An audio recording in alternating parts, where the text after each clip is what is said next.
प्यारे बच्चों, आज 8वीं कक्षा में आप सभी विद्यार्थियों का स्वागत, वेलकम।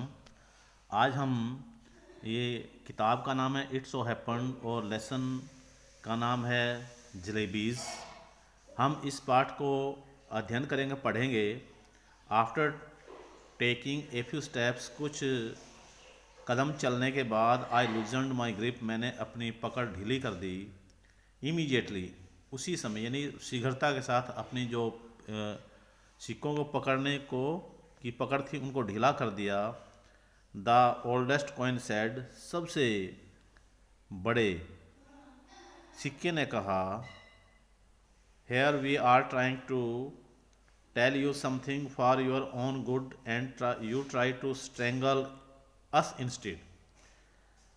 हम तुम्हारे खुद के भले के लिए कुछ बताने जा रहे हैं और बदले में आप हमारा गला घोट रहे हैं। स्ट्रेगल मीन्स होता है गला घोटना। हम आपको आपके भले के लिए कुछ बातें बताने जा रहे हैं और आप हमारा गला घोट रहे हैं।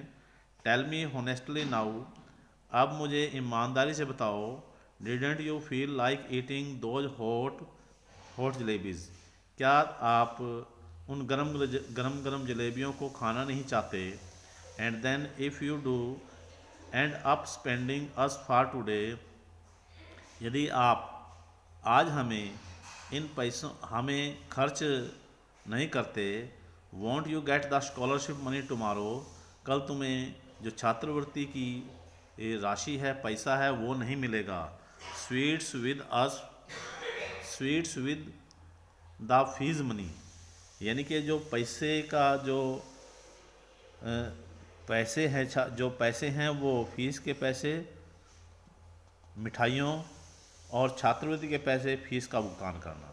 कहता है sweets with the fees money, यानी कि जो फीस के पैसे हैं वो मिठाई पर, fees with the scholarship money, और फीस के पैसे किस पर? छात्रवृत्ति के ऊपर खर्च कर देना। एंड द स्टोरी, कहानी ख़त्म, किस्सा ख़त्म, पैसा हजम, यानी सारी समस्या ही ख़त्म।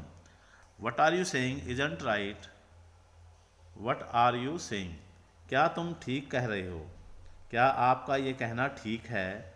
आई रिप्लाइड, मैंने उत्तर दिया, but it isn't that wrong either, listen, stop blabbering and let me think, लेकिन उन्होंने उतना गलत भी नहीं, सुनो, बकबक करना बंद करो। यहाँ पर प्यारे बच्चों ब्लैबरिंग होता है बकबक करना। स्टॉप ब्लैबरिंग यानी बकबक बंद करना बंद करो। एंड लेट मी थिंक, और मुझे सोचने दीजिए। I am not a common sort of boy, मैं एक साधारण किस्म का लड़का नहीं हूँ। But then the jalebis are no common sort of jalebis either, लेकिन ये जलेबी भी इतनी साधारण जलेबी नहीं हैं। दे आर क्रिस्प, वे कड़क हैं, फ्रेश, ताज़ी हैं, and full of sweet syrup, और पूरी जो मिठाई के रस से भरी हुई हैं। माई माउथ वाटर्ड, मेरे मुंह में पानी आ गया।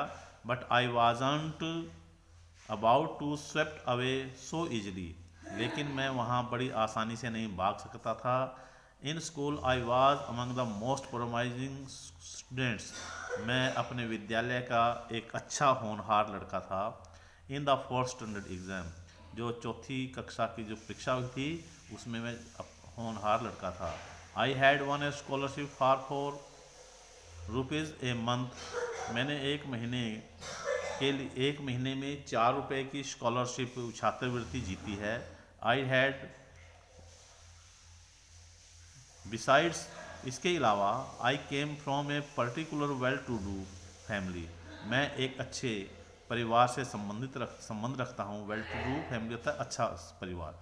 सो आई एन्जॉयड कंसिडरेबल प्रेस्टीज, इसलिए मुझे, यहाँ पर प्यारे बच्चों प्रेस्टीज का जो मीनिंग होता है, प्रेस्टीज होती है शाख, इज्जत। सो आई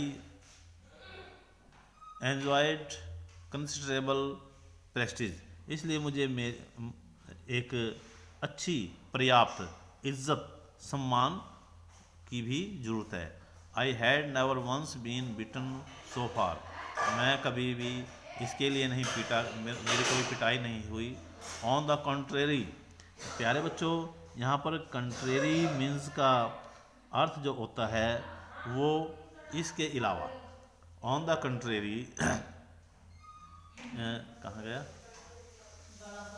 ये, on the contrary master ji had got me to beat the other boys, जबकि मास्टर जी ने दूसरे लड़कों को पीटा है। For a child of such status standing there in the middle of the bazaar eating jalebis. For a child of such status, एक ऐसे जिसका स्टेटस यानी जिसकी स्थिति ऐसी हो, उसे बाजार के अंदर जलेबी खाना अच्छा नहीं लगता, यानी उनको जलेबियों को नहीं, रुतबा जिसका ऐसा रुतबा हो उसको बाज़ार में इस प्रकार जलेबी खाना अच्छा नहीं लगता। इट वाजंट राइट, क्या यह बात ठीक है, ठीक नहीं थी। आई डिसाइडेड, मैंने निर्णय लिया। आई क्लेंच्ड द रुपया इन माई फिस्ट एंड केम होम, मैंने उन रुपयों को कस कर पकड़ लिया और मैं घर के लिए आ गया, मैं घर आ गया। The coins were so keen on being spent on that day, ये जो सिक्के थे वो उस दिन के लिए खर्च होने के लिए बड़ा ही बेचैन थे, यानी वो क्या चाहते थे कि आज हमें खर्च कर लिया जाए, बड़े उतावले थे। They kept up their attempts at persuasion, वे अपनी, प्यारे बच्चों परसुएशन तो फुसलाना, वे उसे अपनी इच्छाओं के अनुसार बहलाना फुसलाना चाहते थे। Till their voices began to choke, फिर से उनकी आवाज़ निकलनी शुरू हो गई। व्हेन आई रीच्ड होम, जब मैं घर पहुंचा। I sat on the bed, मैं बिस्तर पर बैठ गया। दे बिगेन टू स्पीक, उन्हें बोलना शुरू किया। I went inside to have lunch, मैं अंदर गया और मैंने अपना दोपहर का भोजन लिया। दे बिगेन टू शर्क, उन्होंने चिल्लाना शुरू कर दिया। थॉरोली आई फेड अप, जबकि मैं गुस्सा हो गया, नाराज़ हो गया। I rushed out of the house bare foot, मैं नंगे पाँव घर से बाहर भागा। एंड रैन टुवार्ड्स द बाजार, और बाजार की ओर गया। टेरिफाइड, भय के कारण यानी भयभीत था। I was but quickly I told the halwai to weigh a whole rupees worth of jalebis, मैंने तुरंत हलवाई को उन पैसों के कीमत के बराबर जलेबी तोलने के लिए कहा। His astonished look seemed to be asking where I had handcraft in which I would carry all those jalebis.